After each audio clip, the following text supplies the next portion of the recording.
Hi friends, നമുക്ക് healthy ആയിട്ടുള്ള drink തയ്യാറാക്കിയാലോ.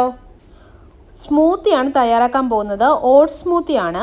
Smoothie തയ്യാറാക്കാൻ 2 സ്പൂൺ ഓട്സ് ഞാൻ സോക്ക് ചെയ്ത് വെച്ചിട്ടുണ്ടായിരുന്നു. ഒരു 15 മിനിറ്റ്സ് ഒക്കെ സോക്ക് ചെയ്തിട്ടാൽ മതി. ഡ്രൈ ഫ്രൂട്ട്സ് ഞാനിവിടെ എടുത്തിരിക്കുന്നത് ഡേറ്റ്സും നട്ട്സും മാത്രമാണ്. പിന്നെ റോബസ്റ്റ പഴം, മിൽക്ക്, ഇത്രയുമാണ് ഇതിന് ആവശ്യമായിട്ടുള്ളത്. ബ്ലെൻഡറിലേക്ക് നമുക്ക് സ്മൂത്തി തയ്യാറാക്കുന്നതിനായി ഓട്സ് നമുക്ക് ബ്ലെൻഡറിലേക്ക് ആഡ് ചെയ്ത് കൊടുക്കാം. അതിലേക്ക് നമ്മൾ സോക്ക് ചെയ്ത് വെച്ചിരിക്കുന്ന ഡ്രൈ ഫ്രൂട്ട്സും ആഡ് ചെയ്ത് കൊടുക്കാം. അതിനോടൊപ്പം ബനാനയും ആഡ് ചെയ്ത് കൊടുക്കാം. സ്മൂത്തി തയ്യാറാക്കാൻ എപ്പോഴും റോബസ്റ്റ പഴമാണ് ഏറ്റവും നല്ലത്. പാലും ആഡ് ചെയ്ത് കൊടുക്കാം. പാലിന് പകരം യോഗേർട്ടും, ഡയറ്റൊക്കെ നോക്കുന്ന ആൾക്കാർക്കാണെങ്കിൽ യോഗേർട്ട് ആഡ് ചെയ്യുന്നതായിരിക്കും കൂടുതൽ ബെറ്റർ. യോഗേർട്ട് വേണമെങ്കിലും ആഡ് ചെയ്ത് കൊടുക്കാം. അത് ഹെൽത്തി ആയിട്ട് ഡയറ്റൊക്കെ നോക്കുന്നവർക്ക് മാത്രം മതി. കുട്ടികൾക്ക് ആണെങ്കിൽ മിൽക്കായിരിക്കും കൂടുതൽ ടേസ്റ്റ്. ഇതെല്ലാം ആഡ് ചെയ്തതിന് ശേഷം നമുക്ക് നന്നായിട്ട് ബ്ലെൻഡ് ചെയ്തെടുക്കാം.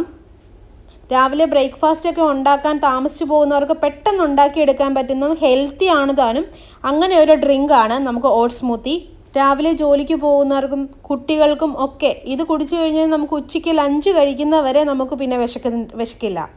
ഇഷ്ടപ്പെട്ടാൽ എല്ലാവരും സപ്പോർട്ട് ചെയ്യണം, സബ്സ്ക്രൈബ്